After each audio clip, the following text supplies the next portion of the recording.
And then I'll let him introduce whomever else he wants to. We'll hold our questions to the end of the meeting, and then he'll answer the questions from the citizens. And then if council's got any after that nobody else has asked, then y'all can ask those. So I'll turn Thank you, Mayor. Thank you, Mayor. I really don't need this, but it's my understanding that they're going to be recording it. Let me turn this off, maybe. Am I good?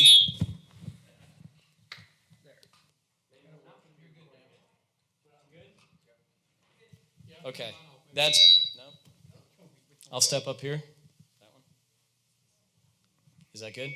Okay, I'll just.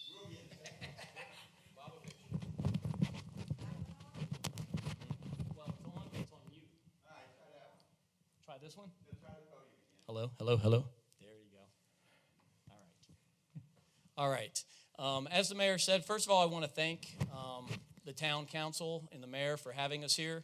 Anytime that we're able to come out and help educate, that's what we try to do. Because everything in emergency services is about education. It's about ensuring that we all have the same expectations of the services that are provided, whether it be 911, whether it be law enforcement, whether it be emergency medical services or fire. So we take this as an opportunity to come out and talk.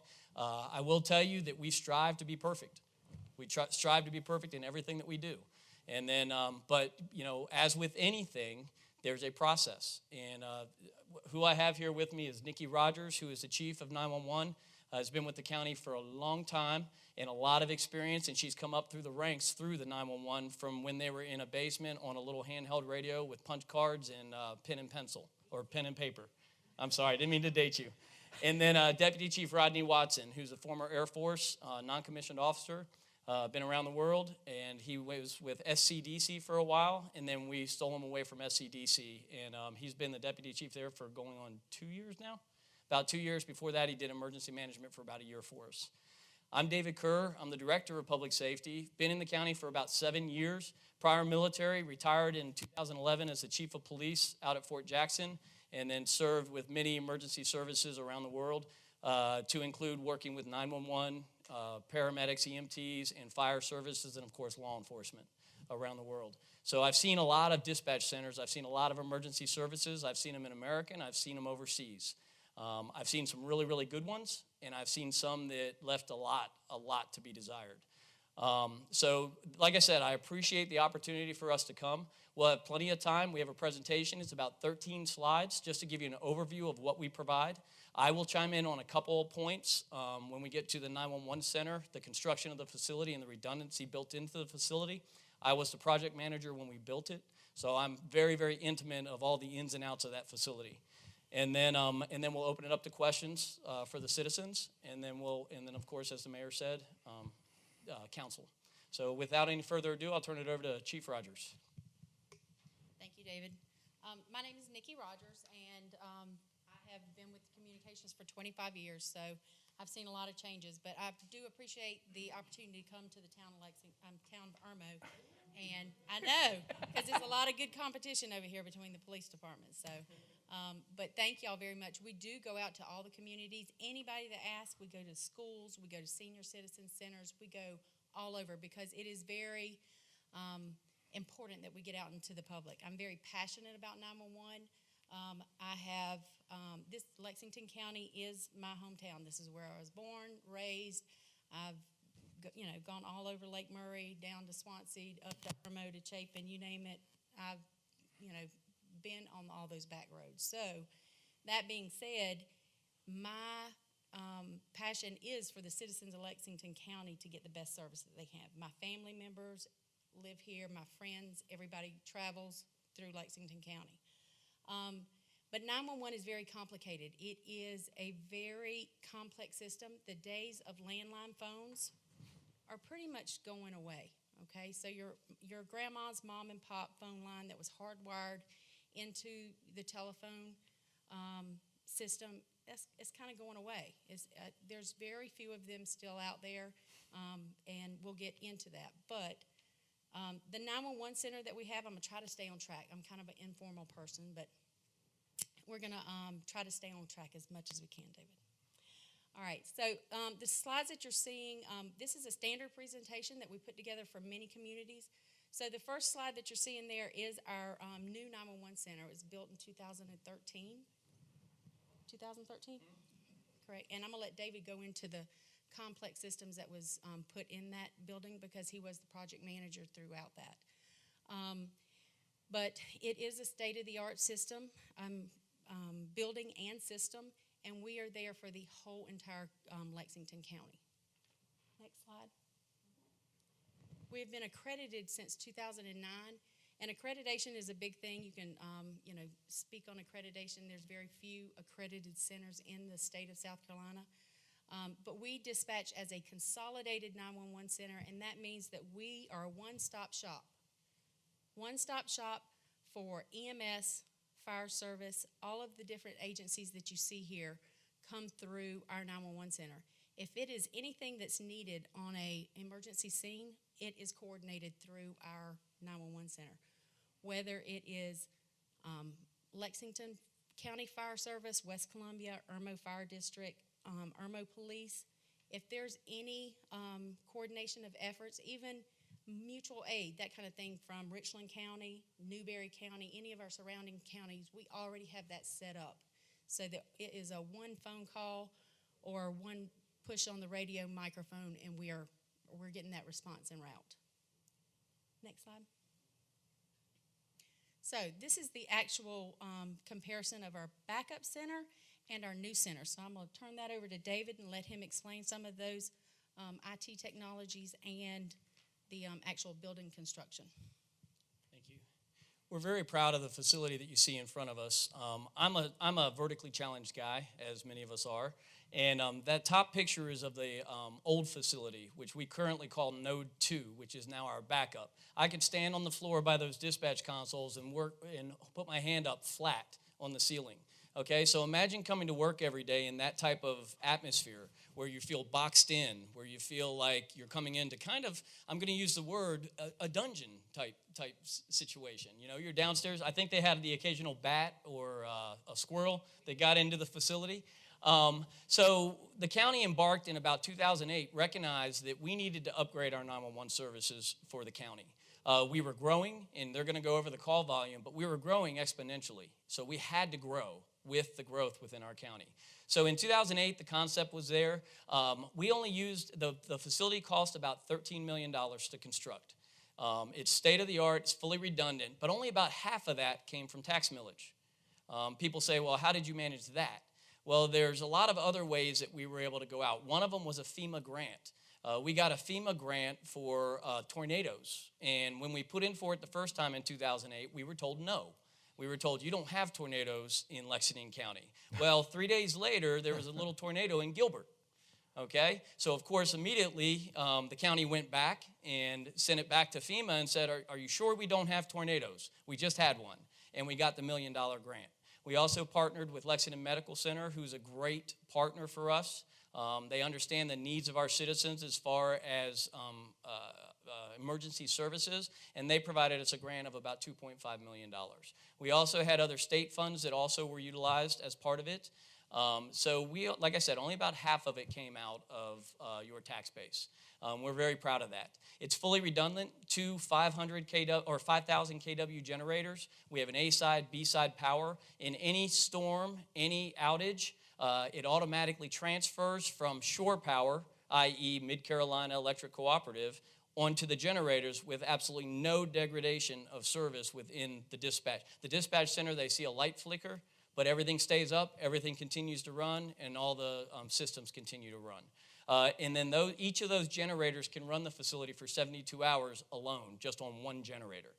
Okay, so it's that redundancy. The one facility you never, ever want to go down in any type of emergency is your 911 center. It is truly the lifeline to the citizens and the lifeline to your emergency responders out in the field. So that's why this building was constructed the way it is. We also use it as a county redundant backup. The county never had a redundant backup for the tax records and all the other vital data that the county keeps. It is now housed in this FEMA 361 compliant facility. So it is state-of-the-art, and I'll have Chief Rogers, she can go over what the capabilities as far as manning and staffing is of the facility.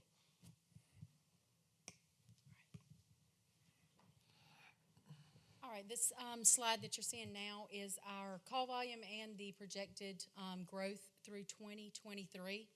In 2017, we took 796,356. Did I say that right? 700 and almost 800,000 calls in 1 year. That is a lot of calls. All right. We have a projected growth, and by 2023, it's going to almost hit 1 million. Okay, so call volume, it always increases, and the manpower to take and handle all that is a task in itself. There is lots of training that is involved. Can you go to the next? And a part of the overall 5-year plan, 10-year plan is always ever changing. We're always looking at our accomplishments and our incentives. So GIS is the department that handles all of the jurisdictional boundaries. It is a group that works. We have Richland County, Newberry County, Saluda County. All of the municipalities have GIS people, and it is a constant gathering of information. So we are always doing map updates, jurisdictional annexations, all of that on the back side of the 911 system, so that information is always ever changing. The interstates, the lakes, the buoy markers, the river markers, everything that goes into geographical information is put through that GIS department. And long story short, it's a lot of information, but it helps those 911 dispatchers and call takers locate where your calls are coming from. The addressing is also handled by the telephone company. So the telephone company and the building inspectors, those kind of things, they all work together and give you that addressing information. We are currently going to the call taker dispatcher split.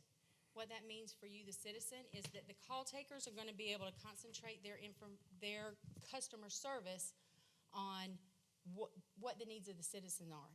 Gathering that information, prioritizing those calls, asking all of those questions that we have got to give that information to the field units so that they can better respond to your emergency. For the officers and the field units, the fire guys, the EMS guys, the dispatcher is going to be able to give you better customer service and be able to dedicate those skills to running tags, giving you the information of where you're responding to, whether it's a EMS call or a fire call or a law enforcement call. So that is something that we've been striving to get to for a very long time, and we are very, very close to getting that done this year. The answering the calls of 10 seconds or less 90% of the time. The state standard is 80% of the time. Lexington County, we always want to do things better, and we made our goal 90% of the time. We have met that goal, and in 10 seconds or less, your 911 call should be answered, okay? It's not going to ring 50 times off the hook. It's not going to ring to where you're going, is anybody there? Believe it or not, that does happen across the nation because they don't have the manpower to answer the phones. You have to have those separate call takers and dispatchers so you can give that specialized service to both of those customers. And the citizens and the field units are both of our customers. Excuse me. So 90% of the time, we did meet that. We are always trying to improve our processes. So what used to work 10 years ago is not necessarily going to work today. So everything from how we answer the phone, how we dispatch the call, what technologies we use, the redundant systems, all of that, we are constantly reviewing our processes. At least like once a year, we go through the whole process. That is a very time-consuming process, and we use field units. We use dispatchers to actually step through and say, well, exactly what is the process, and how do y'all answer the phones, and how can we make it more efficient, and how can we get better at doing this job? So we do that for fire, we do that for EMS, we do that for law enforcement. So that's the continuous process improvement. The Ready Fox Public Education Program, that is something that is very exciting. We've been working on that for several years, and we finally got Ready Fox 2 years ago. And Ready Fox goes out to the community. He goes to schools and he goes to all kinds of events and tries to educate people about 911. 911 is not just pick up the phone, I need an ambulance, I need a fire truck, or I need a police, send it here. That's not the way it works anymore. You have to be able to tell where you're at. There's a main street in every town. There is a church street in every town. You have to be able to be aware of your surroundings. And with people that are traveling, as the world gets busier and people are traveling further away from home, they've even got to be more aware of their surroundings on the interstate. We have people that call, they don't even know what interstate they're on. In a case of an emergency, you have to have a calm and cool head and be able to answer the questions. We're not asking questions just to aggravate people. We're asking questions so we can find out and send you the best response that you need, whether it's a coordination of all fire, EMS, and law enforcement, or if you just need law enforcement, or if you just need the ambulance. There is a process of getting you the best response to get you the best care that you need. Next one. But if you need Ready Fox too, just call us and we'll be glad to send him anywhere you need him. All right. Accreditation. Accreditation is, we are so proud of our accreditation. We're actually going up for our accreditation next week. We had assessors that came in and they looked at our processes. What they do is they're an outside source. They come in and they go to 911 centers, they go to law enforcement agencies, and they look at how you do everything. How you answer complaints, how you look at your processes, how you look at training, how you do your procurement, how you do scheduling, everything.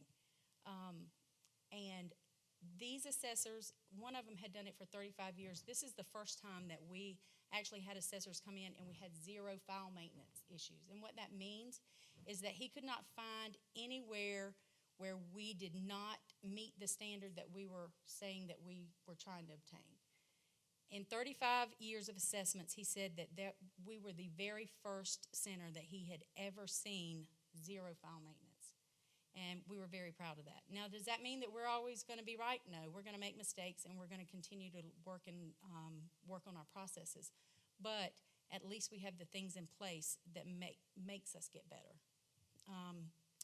The ACE accreditation. The ACE accreditation is something that we have not yet attained, but we're working on, and that is more about our how we use our questioning and our priority dispatch system. Priority dispatch system, instead of, when I was growing up in the 911 world, you came in, they said, here's your first day, you answer the phone, you write it all down, you give it to the police dispatcher, you give it to the fire dispatcher, and sometimes you were that person, and you just give it out. You kind of guess which fire station needs to go, and you kind of guess what unit needs to go, and the questions that you asked were by experience. So if I'd never taken an armed robbery, or if I'd never taken a chase before, or if I'd never taken a chest pain call before, I had to kind of wing it and just go with the flow and ask them what I thought needed to be asked. That, over years and years and years, does not work. Because what ends up being a stump toe ends up being a heart attack. What ends up being an armed robbery is a false alarm at a bank. So over the years, we've gone from standard policies and procedures, and they're constantly evolving and they're constantly improving. But the priority dispatch software is state-of-the-art software that we have implemented that gives you standardized questions every time for the fire calls, every time for the EMS calls, and every time for the law enforcement calls. Did I say them all three? So that being said, a new dispatcher or a new call taker, and let me split them up because it's call taker and dispatcher. A new call taker that comes in and goes through the training, and there is a lot of training. By the end of that training, they are able to go through and they ask every one of those questions, and it is intuitive enough to give you the right response. Now, our fire chiefs, our police chiefs, and our EMS guys with medical assistance for the EMS guys, they decide what the triage of who we're going to send and who's going to get what.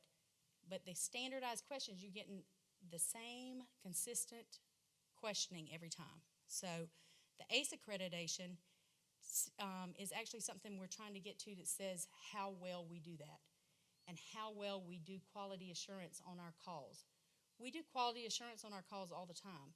It is a standard that every day there is fire, EMS, and law enforcement calls put through the quality assurance system for every shift, day or night, every week.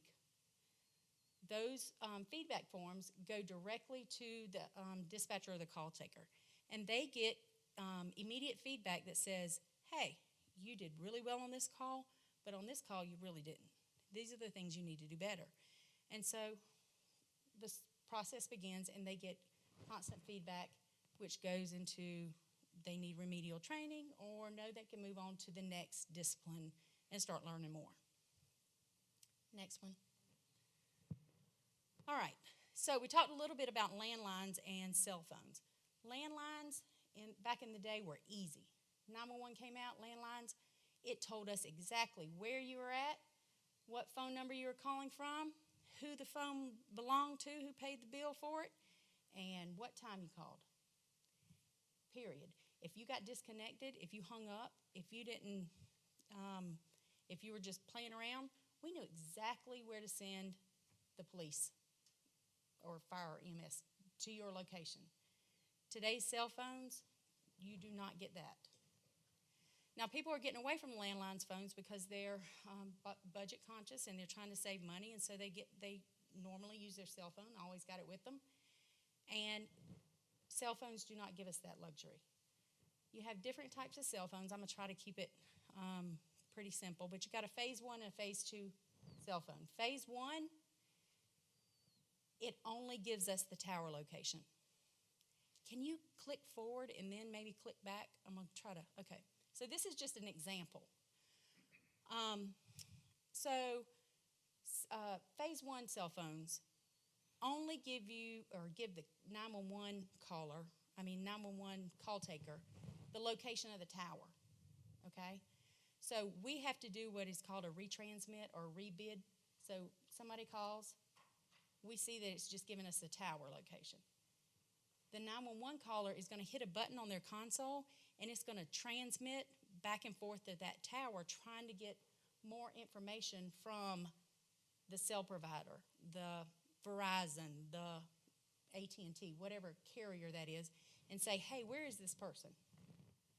Well, if you've got a phase 2 phone, you got a phase 1, we're not getting nothing except for the tower location. Go ahead. You want to say something? If you got a phase 2, it will give you at least a 300 meter around where that tower is. But to complicate things even more, let's say you're a Verizon customer and your Verizon carrier has a tower right there where Rodney's pointing. I can't see that far, but there's a tower there, and it's a Verizon one, and Verizon has 100 slots on that tower. And there's a wreck on the interstate, and believe it or not, we get 50 calls for a wreck on the interstate really easy. And the 911 tower for Verizon gets flooded with calls. All 100 of those slots get taken because you got people calling, talking to grandma, you got them, making their normal traffic, and then all of a sudden they call 911. Well, there's no more slots on that tower. You're going to get bounced to the next available Verizon tower, which may be in another county. So I guess long story short, what I'm trying to tell you is it is a very complicated system, but the system is built so that we get calls from Georgia, we get calls from Sumter. That's why when I say that there's a main street in every town, you have to be aware of your surroundings. You have to be able to tell us, yes, there's a wreck right here on Main Street, and we're going to say, well, where? Where are you at? There's going to be a lot more questions and answers than just, oh, okay, I'll send them on your way, because you could be in downtown Sumter, and you're talking to Lexington. So that's not just a county issue. It's not a state issue. It's a national issue. That happens anywhere where you've got cell towers, and you could get bounced all over. I'll give you an example. If you're on the lake, you're very easily going to get bounced. If you've got interstates running through your area, which y'all do, you're going to get bounced. That line that is Richland County, Lexington County, anywhere you got jurisdictional boundaries like that, even Saluda and Batesburg, you've got towers that are, I don't know how all the towers decide, or the companies decide how many slots they're buying on whatever tower. I'm sure it's by call volume. But when those tower slots get full, you're going to get bounced to another carrier. I could stand in the middle of and this was with my old Phase 1 phone, but I could stand in the middle of the 911 center on South Lake Drive in Lexington, and I could get Richland County. Easy. Because that carrier that I had it was a mom and pop kind of phone when I was younger, and my carrier didn't have enough slots, and I would be standing in the 911 center doing a 911 test call and hit Richland County. So, towers, they're everywhere. You never know which one you're going to hit. 911 is set up to be able to bounce you to the next one, so you will get somebody, but you have to be able to stay calm and tell them where your address is or what your location is. Same thing with computer phones. They work a little bit different, but basically the same concept. If I've got my phone here and my phone service is through my computer, and I go on vacation, and I have my computer phone set up for Lexington, it is not necessarily going to get me to the right 911 center because it doesn't know where I'm at. It does all those IP addresses, and I'm not a techie person. So I hope that kind of summed that up. Any questions about that? Sure. We actually looked at a call about 3 years ago from IRMO, and what it came down to was the lady who had moved into the community had never changed her address with the computer company. So what happened was she was not getting our 911 center. She was getting where she came from. And she thought it was an issue with our 911 system and the things. And when we finally ran it to ground, it was she had to call her IP provider and change the address on her computer. So it was something that simple. And that's why education is so critical. And that's why we go into all the schools, we go into all the communities, and we try to make sure that everyone understands that. Thanks. Thanks, David. Okay, next slide. Okay, so I thought I would kind of walk y'all through the anatomy of a 911 call. Basically, the 911 call happens, and the call taker answers it. Well, they're going to go through some key questions. Those key questions are going to be at the very beginning of the call. They are going to be the most critical types of questions. Are they breathing, bleeding, that kind of thing. And then that is going, as soon as that priority dispatch decides that priority level, the highest priority level calls are going to be automatically shipped to the dispatcher. So me and Chief Perry might be dispatching, I might be his call taker, and he is going to get the call while I'm still on the phone with somebody, and he's going to go ahead and get the call and get it out. So this not delaying the process at all, because the call taker is still got to go through a lot of questions and maybe even continue into CPR or get the description of an armed robbery suspect, any of that kind of stuff. Even with domestic calls, people that are injured, there's a lot more information that we're trying to obtain for not only officer safety, but for citizens if they need additional help to walk through the Heimlich, whether they've got small children in the house and it's a burning fire if anybody's in there. All of these different types of things, that call taker is still remaining on that line. When it comes to the dispatching of that, we try to get it out as quickly as possible. Our goal to get those calls out is to dispatch that call, those highest level of calls, within 1 minute or less. That is 10 seconds to answer it and 50 seconds to get it out. And basically it's going to be very basic information when it comes to those critical calls, but that's why we keep them on the line, to give those constant updates of what is going on. So in no way does the additional questioning that we're doing delay the dispatch in that call. So we're continuing to collect that information, then we have to give instruction to the caller if needed, and then we decide whether we're going to stay on the line or not. Some calls we can disconnect, some, most of them we probably do disconnect because there's nothing else that we can help them with until somebody gets on the line. But we can also do multi-agency responses. So it's not just IRMO by himself. If IRMO needs the ambulance, they're going to be dispatched at the exact same time because that first part where it says we go ahead and dispatch the call, if I'm the call taker, it can go to multiple dispatchers. It can go to the EMS dispatcher and the fire dispatcher and the law enforcement dispatcher all at the same time. Next one. Sure. So on that slide back there where it says the, can you go back one, ma'am? Sorry. Where it says triage the call, that is why the question, the very first question we ask you, and the chief went over the cell phone issues, is 911, what is the address of your location? So that is why it's so important to get that address, because if the cell phone goes dead, or if we don't, if we're not able to get your address through that, and the call goes, we still have a valid address. That is the very first question we ask, and that is why we ask it, because as you guys seen, the issue with the cell phone, getting the true location. I just wanted to let you guys know. And as she said, so as we get that, we're still asking questions, but the call's already been dispatched. But those follow-ons are for your law enforcement, your other chief, your other agencies, so they know what to expect when they get there. Thanks. Good job. All right, so the priority dispatch software. The process begins in the 911 center, and then it's basically one question, one answer. We try to keep it as plain and simple as possible. It is formatted so that the layperson can answer. We're not really looking for doctor responses or lawyer responses or anything like that. We are wanting anybody to be able to answer the questions. So it's one question, one answer, and then they go to the next question. It does not delay the dispatch at all. As soon as we get the location and the nature of the call and the highest priority calls, that information is what we call fast forwarded.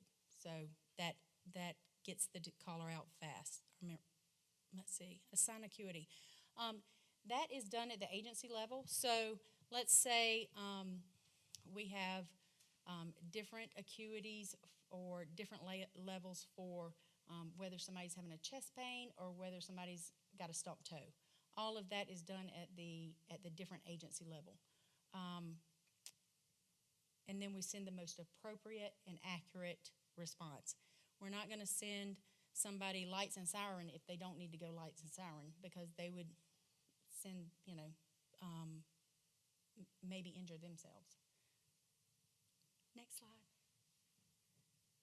All right, so training, as I said, and I'm going to also use this as we're always looking for good dispatchers and call takers.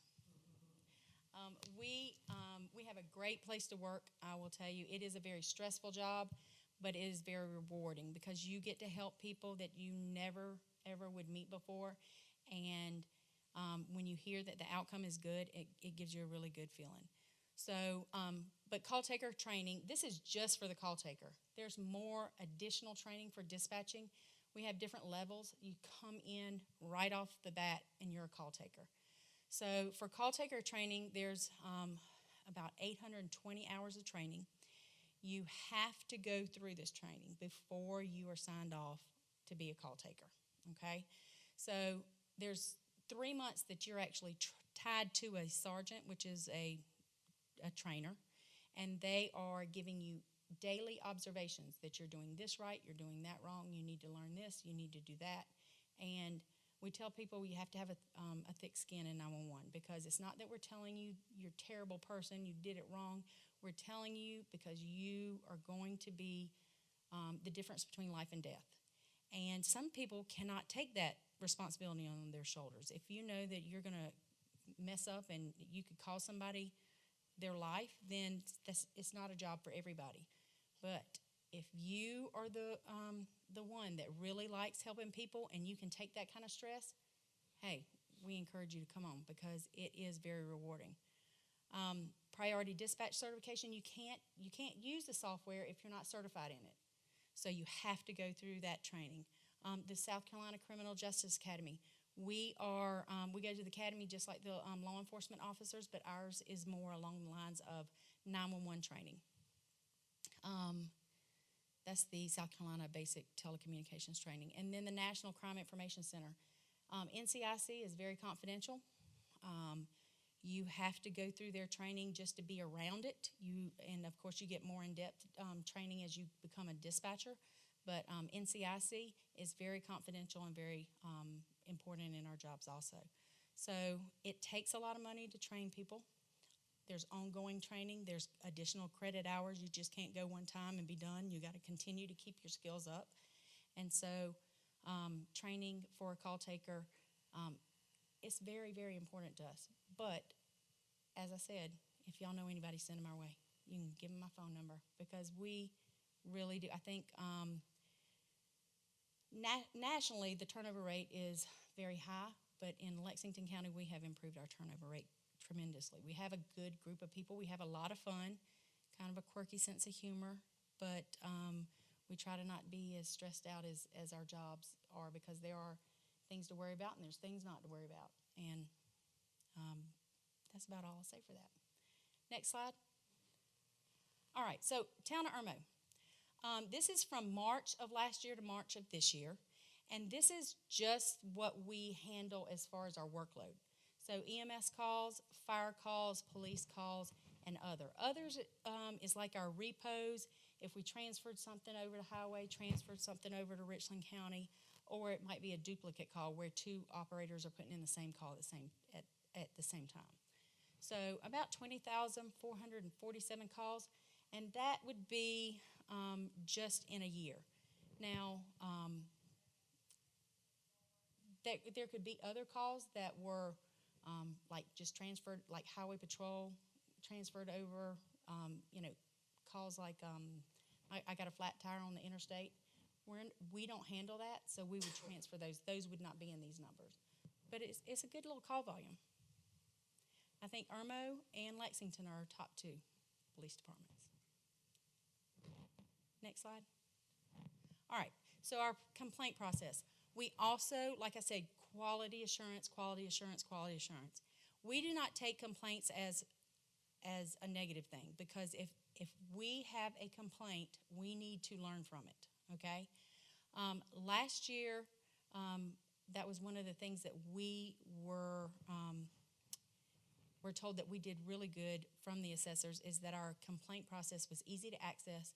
It was very informative, and we always got back to the person because we actually do call them back, make contact with them, and we document it, that we spoke with Mrs. Smith about her complaint of X, and that was one of the things that he was going to take and recommend to some of the other 911 centers across the nation. So our complaint process, you can email it, print it, mail it, you can call it in. We have had 0 from the town of Irmo in the past year. 0. We look at everything. Everything is recorded. All of our calls, both telephone and radio lines, are maintained for 90 days.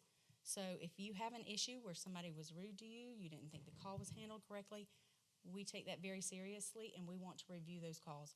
They go through the complete QA process, and if something was done incorrectly, we address it with the dispatcher or the call taker, and we address it in training, and we get back with you. So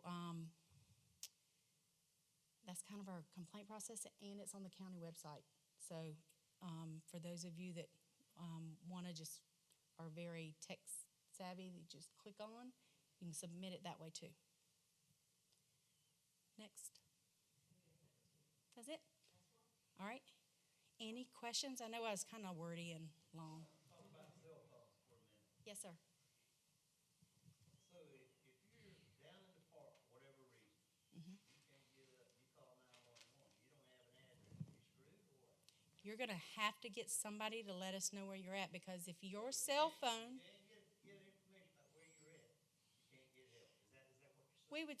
If you could not talk to us at all, is that what you're saying? No, let's just say We're gonna ask you a lot of questions, and, had an accident or whatever, you can't walk, and you barely talk on the phone, and you tell them where you're at, I'm in a community park in Irmo, and I'm hurt real bad, and then you can't talk anymore. we would send the officers to every community park that you have in Irmo.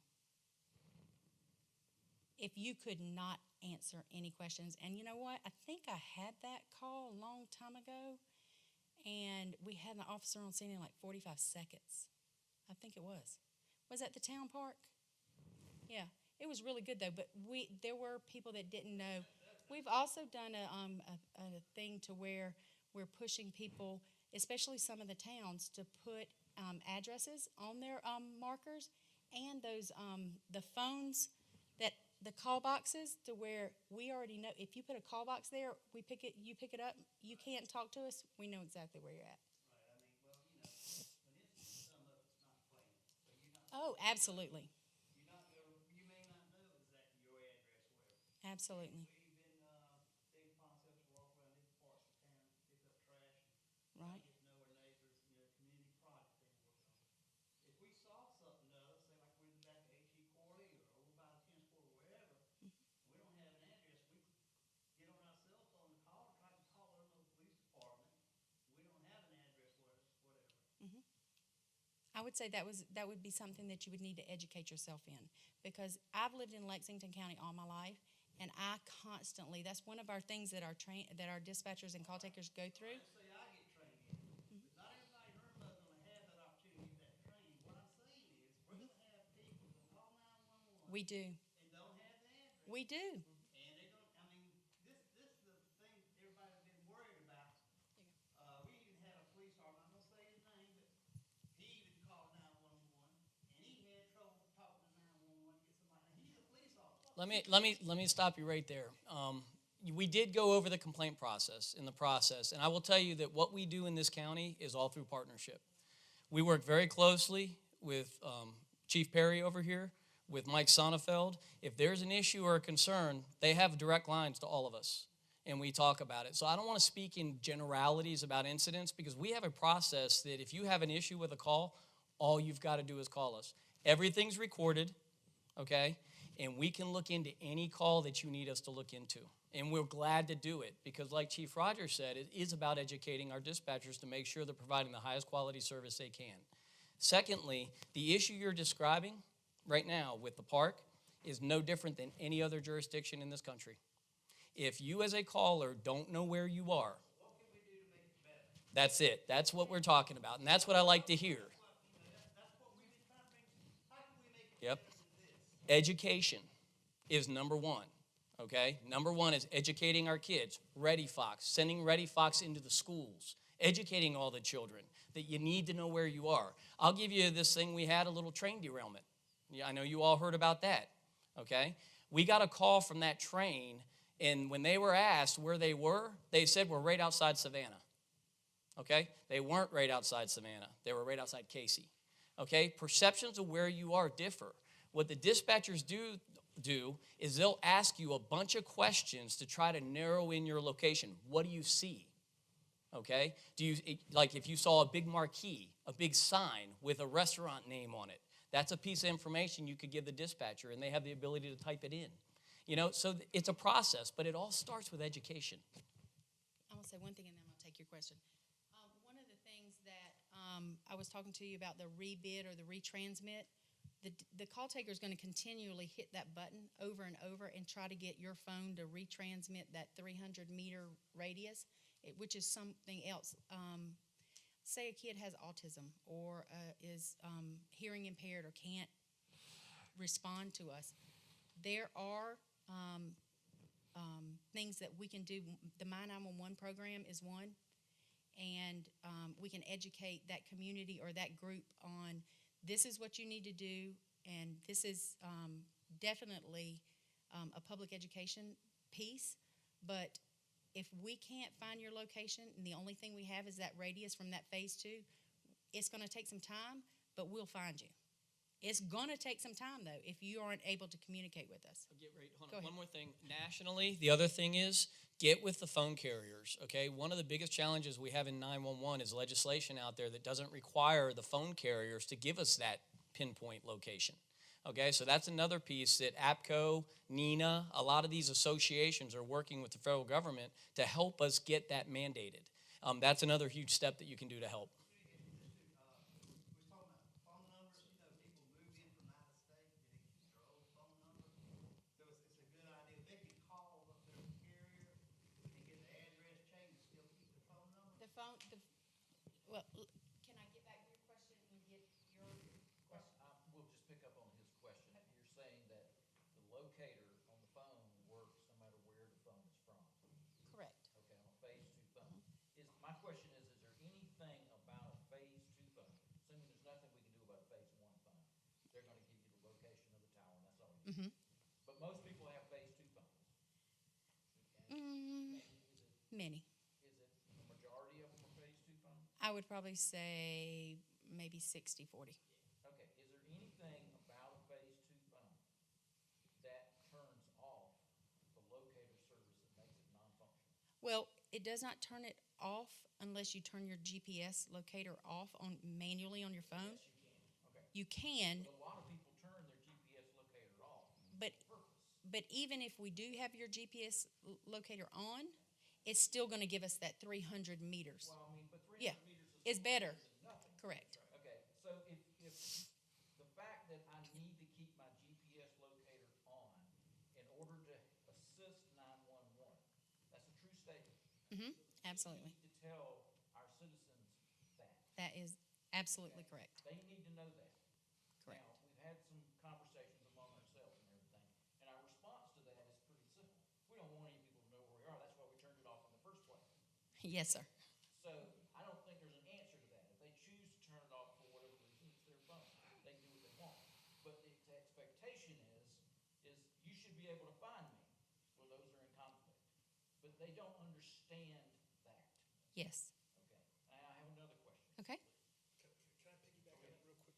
On what you're saying, so the same thing applies that we spoke about earlier. So say you're sitting right here and this is a town park X, and your carrier, your cell tower's over there and it's full.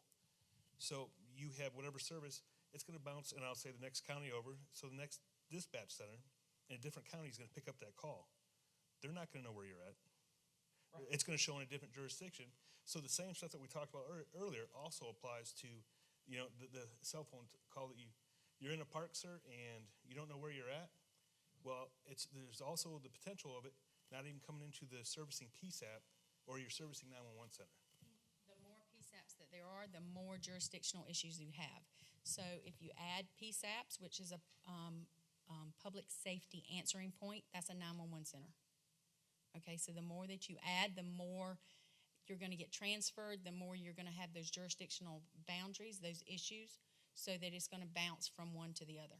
Because it's looking for a 911 center. It's looking for the closest 911 center it can get based on that tower, even though you might be jumping towers all the way to Georgia. Well, then the technical question would be, and we'll give it a real world example. We're almost literally sitting on the county line now. Correct. Let's say we go to Walmart. What are the chances of getting the Lexington County 911 center if I'm at the Ballantyne Walmart, which is in Irmo? It's hard for us to say chances. I mean, does it happen? Absolutely. We'll get it. In And my other mind, times the we answer won't. is about zero. Because, We've never looked into that particular item, so we really can't speak to well, what chance. Irmo is little arrows, little lines. Yeah. You know, and if you're out on the end of that line, it had no way of knowing that you're Yeah. in Irmo. I'll give you an example, an off-ramp on 26, okay? We've had many accidents on that off-ramp there at 26. It's part in Richland County, part in Lexington County. It goes, I mean, that one's probably 50-50. I mean, and this may be the same example that you just gave up in Ballantyne, but it's about 50-50 that it'll go to Richland or And it us. depends on the time of the day. Sort that out first We do. and switch Yes. over to Lexington transfer, which is one of the major things that we're hearing complaints about, is I was on the phone and I was talking to 911 and they transferred me to another 911 and Right. they're infuriated, of course. Absolutely. And that happens every time you add, one thing good about being a one-stop shop and this nationwide, the smaller PSAPs, that they're going away. Basically because there's so many smaller ones that it makes that transferring more of a problem. Because if you have everybody in one, if you're dispatching for Lexington County, everybody that's in Lexington County, then that's one PSAP that you got to figure out where people are, instead of I'm gonna have a PSAP over here and I'm gonna have another PSAP over here, and there's 4, 5, or 6 in one county. Or Like for how- another county to figure out who to send it to. Correct. That's another thing. If Richland got a call and then they have to decide where that's gonna go, it's easier for them to have to go to one dispatch center. I don't know who was first. Okay, I think, I've talked to a lot of people, and the most thing I hear the complaining about is, especially in Friars Gate, half Lexington, half Richmond. Me, I know what county I live in. I'm sure a lot of these people know what county they live in. So I called the town of Irmo. I know that I need police, okay? And I say, this is my address. I live in Richland County, however, I need Irmo because that's who responds to me, and it's Lexington dispatch, okay? And Lexington says, no, you don't, you need Richland. No, I don't. I'm telling you, I know where I live. And Okay? my- And then they send it to Richland. And then 5 minutes later, Lexington County calls me back and says, hey, Richland called us. You have a call for us. That's when you need to submit a complaint, because that to me is That's what I hear the most of. is a, and we have not had any complaints in the town of Irmo. But if you're, Now we know that, right, we didn't know that. that is all day long a training issue. Somebody needs to come in and go, hey, you need some more area familiarization to our you know what I'm saying? We need to look at that and call that person in and say, hey, I think you need to do a ride along with Irmo and find out what the area looks like, because they visually, not only do we do a lot of map training, that half of Columbiana is this and half of Friars Gate. We have apartment complexes that are the same way. They physically have to go through that training, and some people it clicks quicker and some people it don't. But if those are issues that you're having, by all means, please let us know, because we want to quality assurance those and get that right. Yes, ma'am. This is a real example, it was probably, 6 months ago or something. We had gunshots in my neighborhood and screaming, and it was like 2:30 in the morning.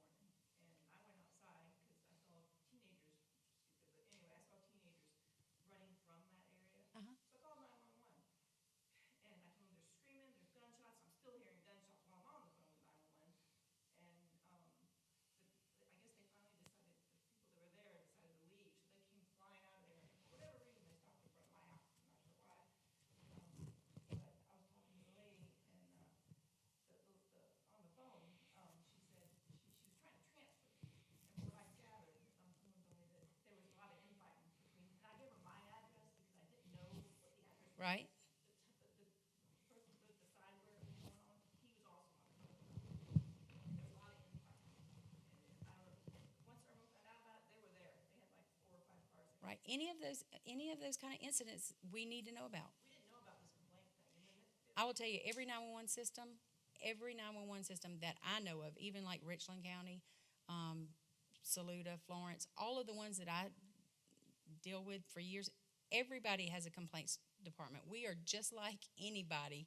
If you had a complaint about Irmo, whatever, water department, there's a complaint process for everything. So just call us. so there was an accident north of Royal Tower in Chapter, and we heard it from my house. And we were already leaving at that point, and we got there, and I called 911. And I'm paying attention to what's going on, and I realized it's been like 2 minutes, and the phone's still ringing. And I looked down, did I call the right number? And it took maybe, I don't know, 4 or 5 minutes for them to answer the phone. Is that?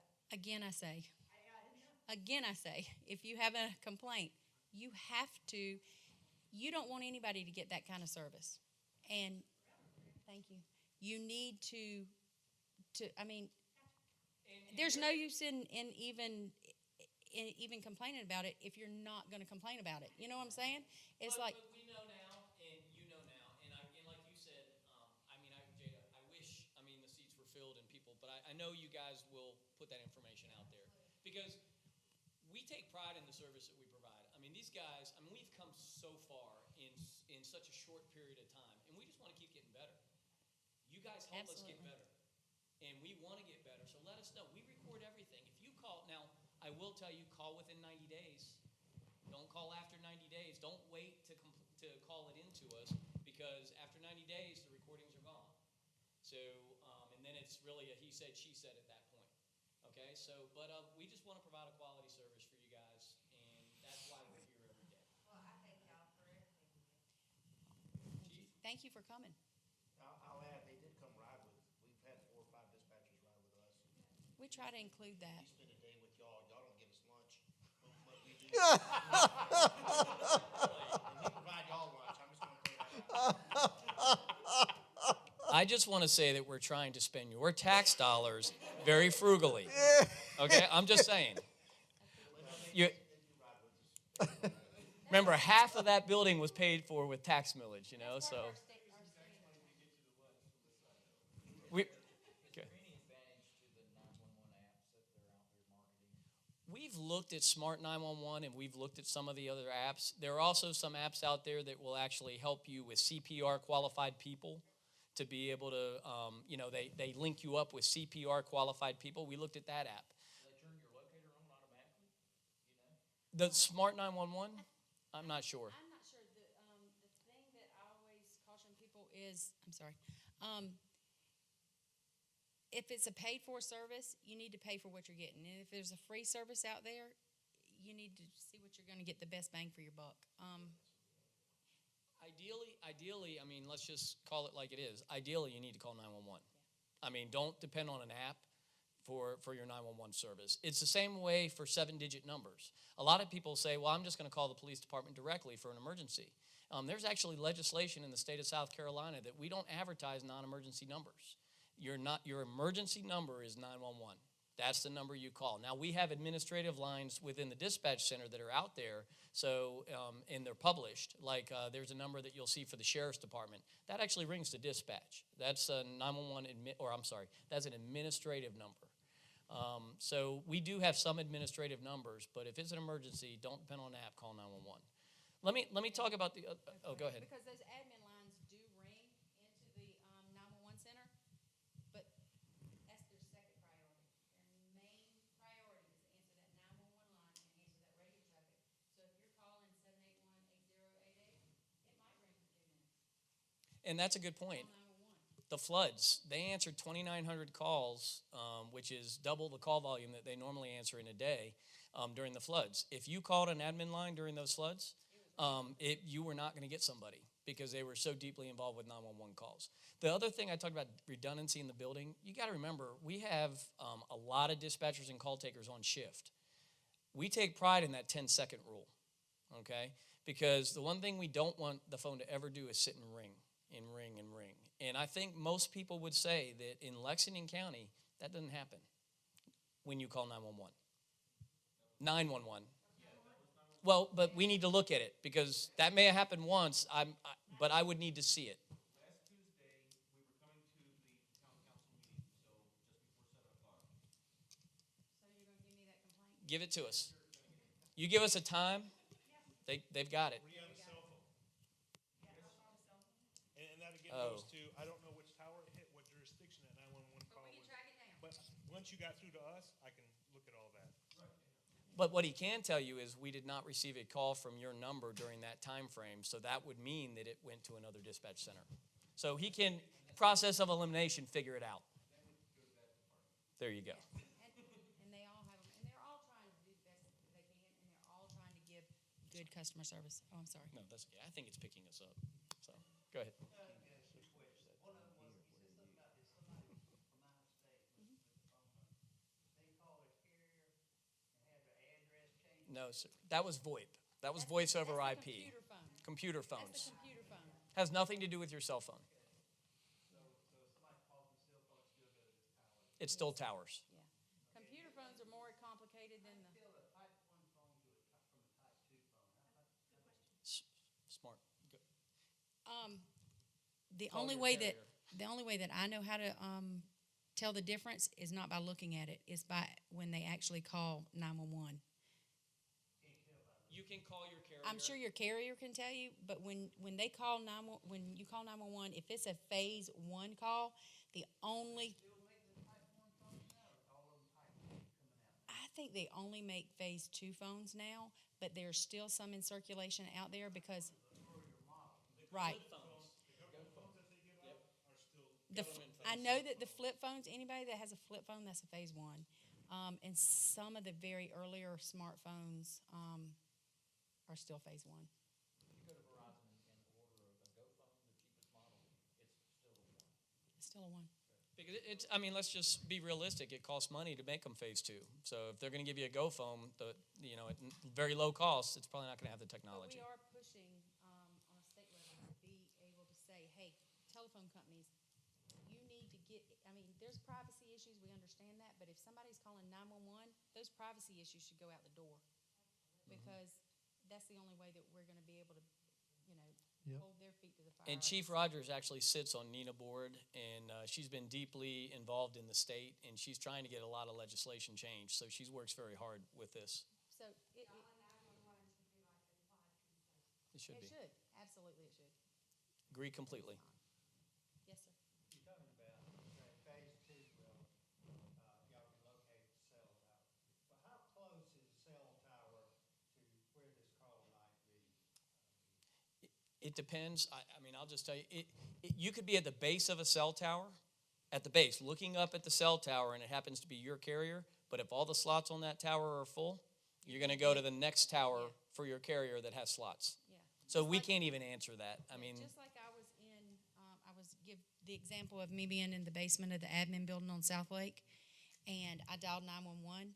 Well, there's a tower on Ballpark Road, so I know I wasn't hitting that tower, and I was being answered over in Richland County 911 when I was standing right beside the 911 operator. I mean, you never know which tower you're going to hit. Even when you are going down the interstate, when you are going through a country road, there's towers everywhere, and it just depends on how many slots your carrier has on that tower and how many are being used at that time. And weekly, we get calls from Augusta. I want to make this kind of a technical issue, but let's assume that I hit that Richland County tower. Mhm. Okay. Is the circuitry of the tower what decides which 911 location it goes to? it's the location of the tower and the jurisdictional boundary. Yeah, and the more, Is within, so let's say, so you have a tower, and you have multiple towers. I'm going to give you a couple of different examples. So you have a tower that's in the middle of Richland County, and there's only one piece out. I'm just going to use that as an example.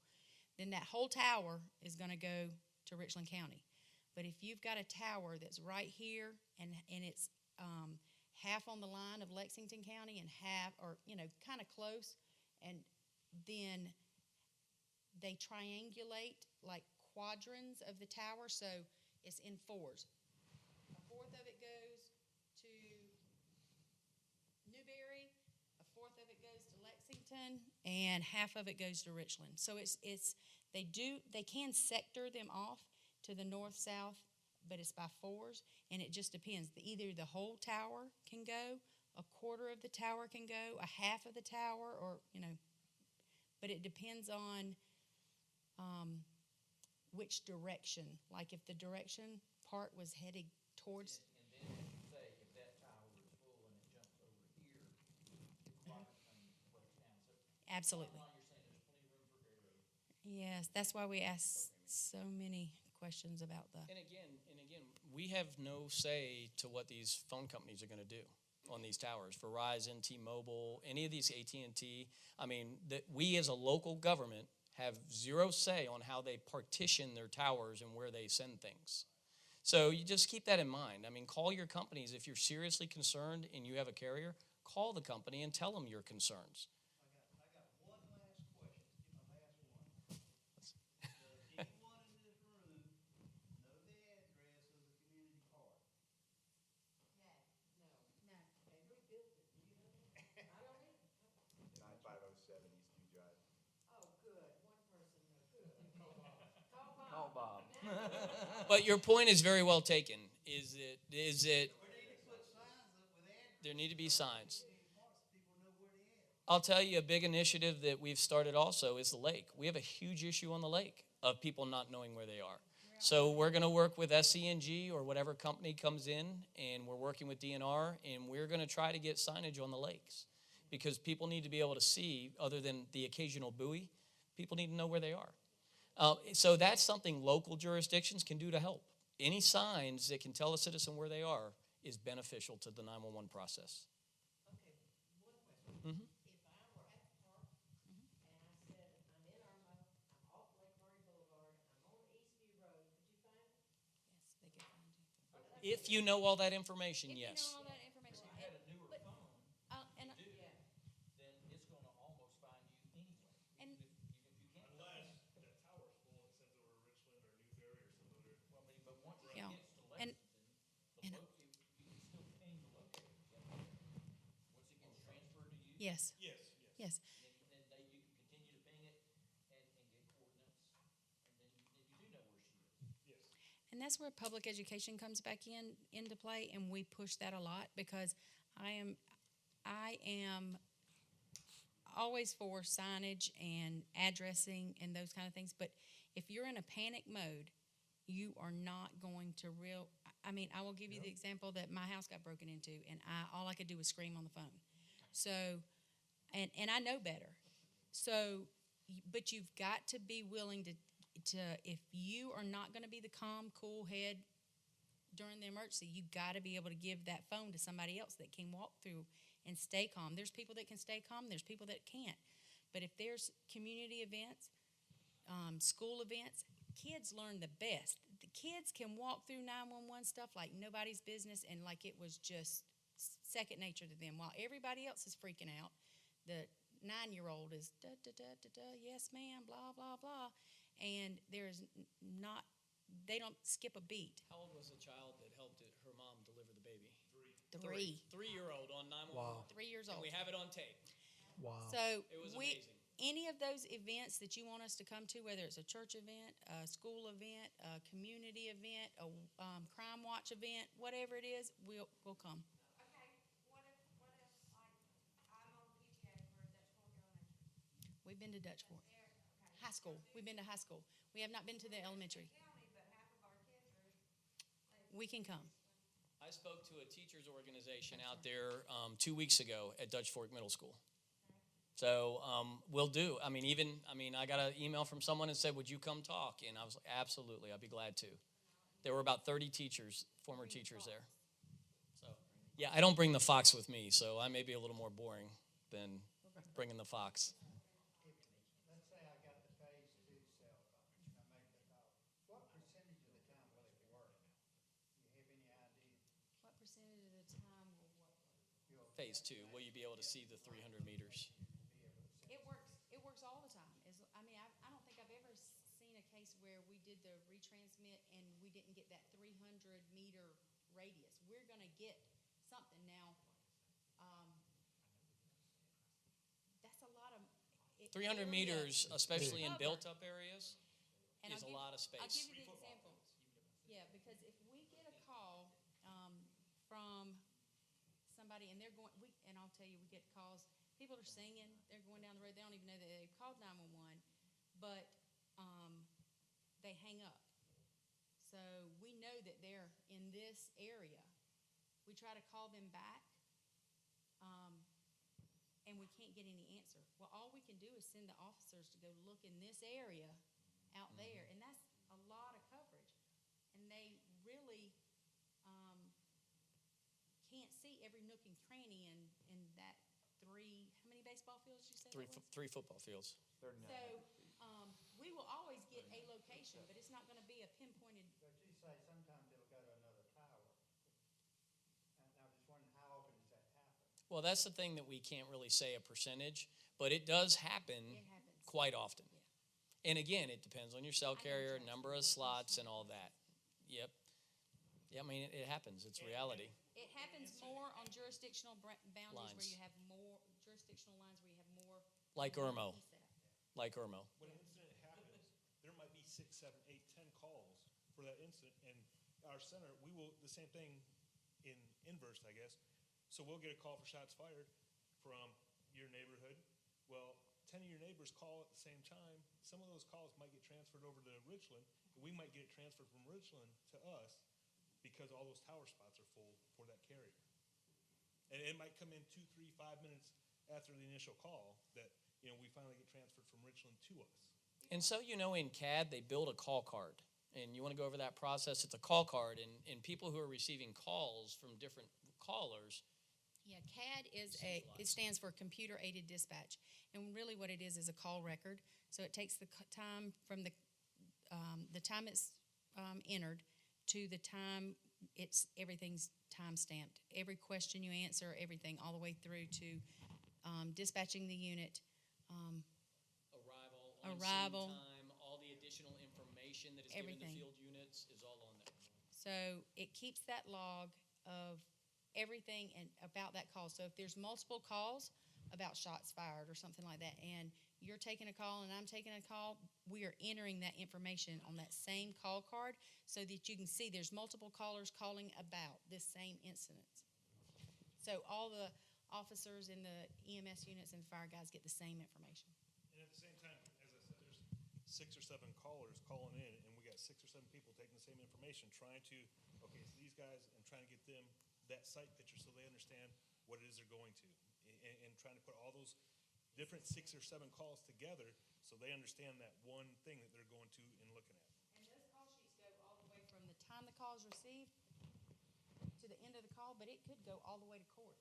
If you have a criminal domestic violence call, if you have a murder, if you have an armed robbery, if you have any of that kind of information, all that stuff is packaged up, the recordings are packaged up, and it's put for evidence in all kinds of cases. Do y'all have any kind of program to train dispatchers in being familiar, like with IRMO, so they would know? That's what Chief Rogers talked about, is they do ride-alongs. We try to get all our dispatchers out in different communities. They also do a lot of map training, to include when there are updates to maps, because we update our maps in Lexington County very regularly, and those are entered into the CAD system so something that wasn't there yesterday could show up and be there tomorrow, and they got to be trained on it. I'll give you the example. There's 750 square miles of Lexington County. So everybody has main landmarks, main different things. Our CAD, our new trainees, they go through area familiarization training. They go through CAD mapping training, and they actually have to locate during their training class. We give them all kinds of addresses, and they have to locate them with nothing. I'm very proud of Chief Rogers because I want to tell you about something she and Chief Watson started, is they actually do a scavenger hunt with the new recruit classes that come through, where they actually send them out in the community and give them clues, and they have to actually go find locations all over the county. And some of those locations are those hard areas that we've had lessons learned in, that, hey, someone may not know exactly where this is. And how long ago did you guys start that? Was it the last class or the class before? 2 classes have been through it. So they're trying to think of fun ways also to train the dispatchers. And a lot of that is if you have things in your town that people they've called it that for years. But that's not really what it's called, Nobody knows the address. Nobody- They know it as the park. Yeah. So they go and they find things like that. So. Yep. Like Roach's convenience store in West Columbia. Absolutely. I know exactly where that's at because, yeah. The other thing, last thing I'll say about the whole location thing with different landmarks in same landmarks in different communities. We have a very intuitive smart CAD system, and they can start typing a name in, like a Kroger, let's say. Okay, they can start typing it in. It will list all the Krogers. All of them. List all the Krogers. And then what they do is they start asking questions based on that Kroger. Okay, this. Okay, it's that one. Are you at this one? Yes, I am. Okay. Same with McDonald's, same with Walmart, Starbucks, all of those different things that have Hardee's, Kmart's, all those different things that we know, we put them in there and keep them updated. Yeah, there aren't many Kmart's left. I know. You just dated yourself, Chief. Yeah, I know. You near a railroad, Yes. and then, railroad tracks, y'all know what you're We have a lot of railroad tracks. So are there any other questions? Like I said, we're glad you guys asked us to come out, and we appreciate it. And I feel very bad, and I hope he's going to watch at some point, that our councilman, Phil Yarborough, was here for the county, and I thanked him for coming, but I didn't do it publicly, so I'm glad he came. Go ahead.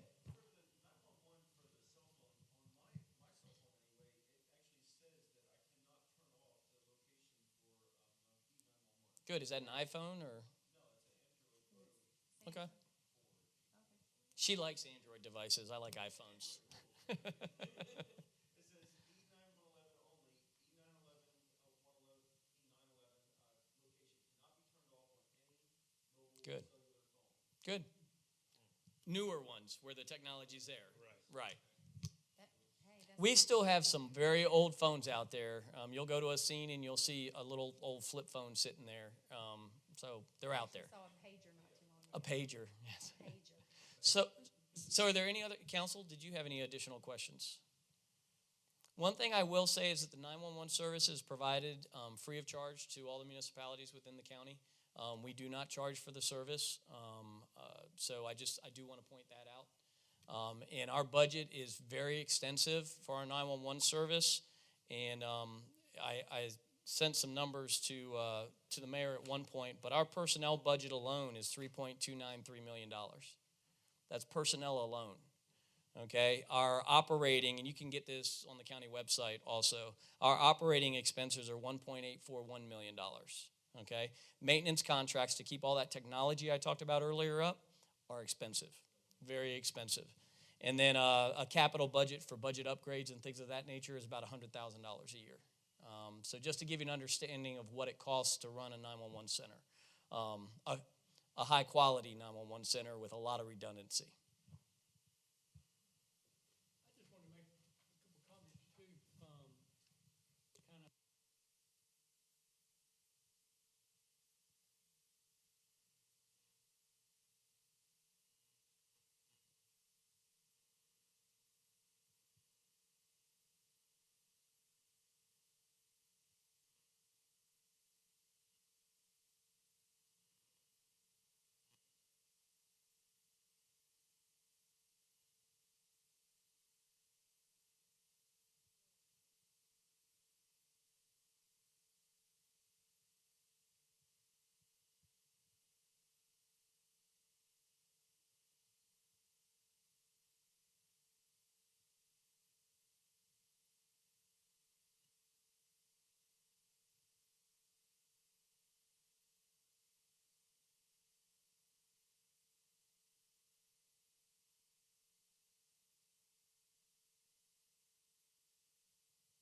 Those are very difficult calls for us. We get a lot of calls from third-party callers who aren't on the scene.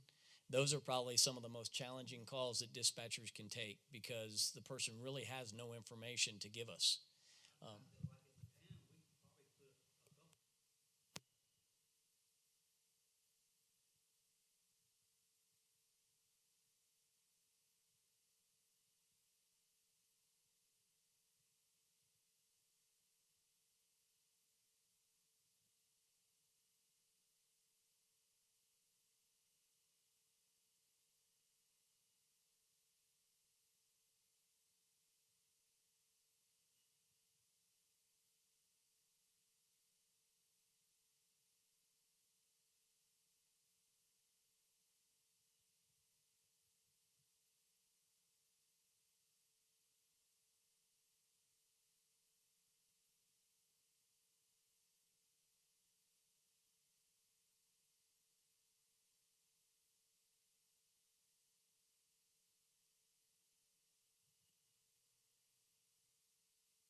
Pay close attention to everywhere I go because there are things that I don't know, but if I pass a street sign or if I pass something,